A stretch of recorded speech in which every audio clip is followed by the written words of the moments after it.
Thank you very much. I'd like to start the show off with a little marital advice. Don't lose your wedding ring. A couple of months ago, I was in one of those, what do you call it? A divorce.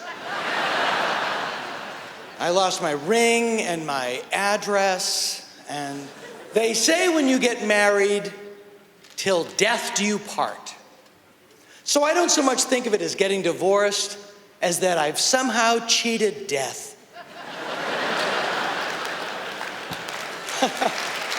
Oh, there's so much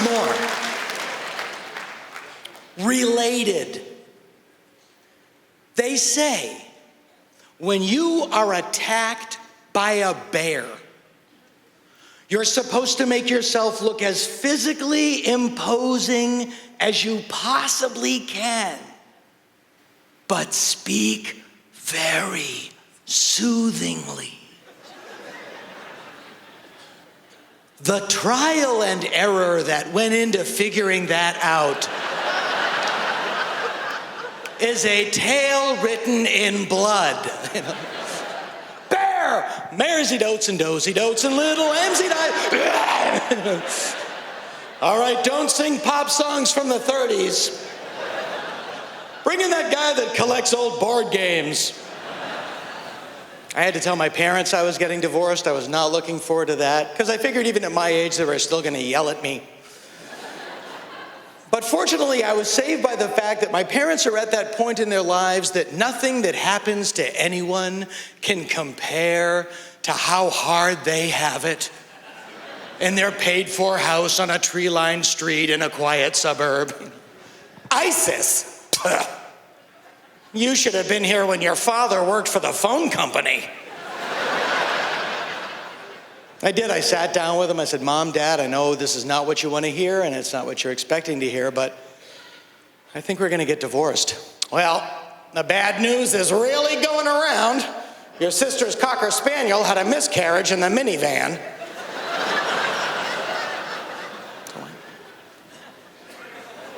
Son, I don't want to hit you with a double whammy, but we've been giving a lot of thought to getting a new fridge. Even good stuff. All my life it's been like this. Mom, I won an Emmy for writing The Simpsons. Your father found a case of D batteries down by the dump.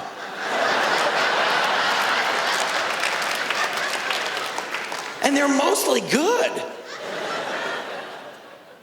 That was my big fear when I got divorced, that my wife and my kids were gonna move on with their lives and I would be left to die alone.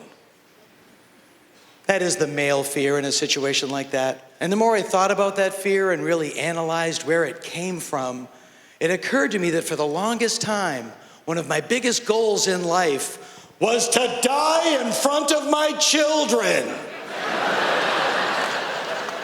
Where did that come from?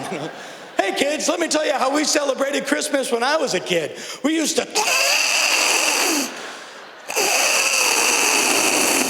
I better call 911. No, you don't. You stay right here and you watch me die.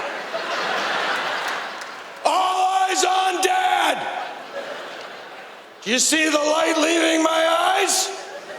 That's the inevitable grip of death tightening on the remainder of my existence.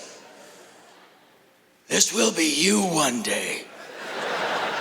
Oh, sure, you could give me some of your youth and I could live a little bit longer, but no, you're just like your mother. You can't share anything.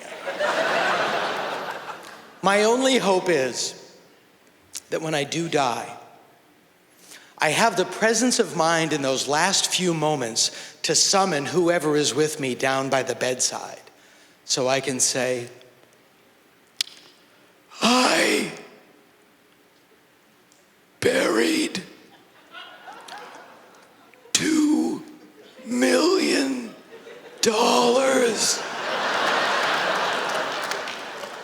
Behind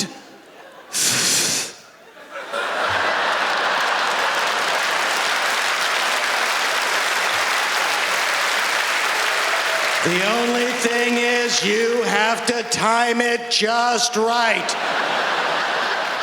Otherwise, you have to lie there and pretend that you're dead.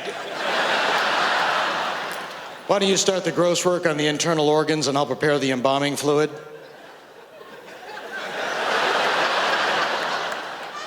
I really should say something.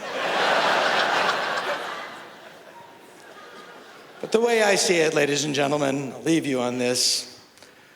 I've seen far too many bald men with ponytails to expect this world to make sense.